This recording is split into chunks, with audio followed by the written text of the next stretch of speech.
Trey.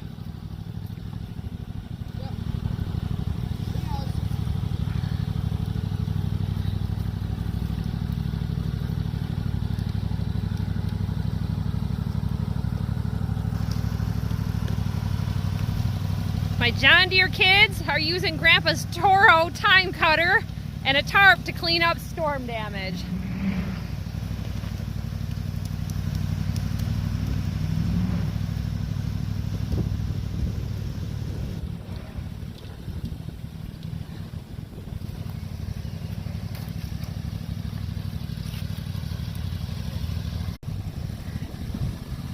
Then in a few days, they can have a big old bonfire.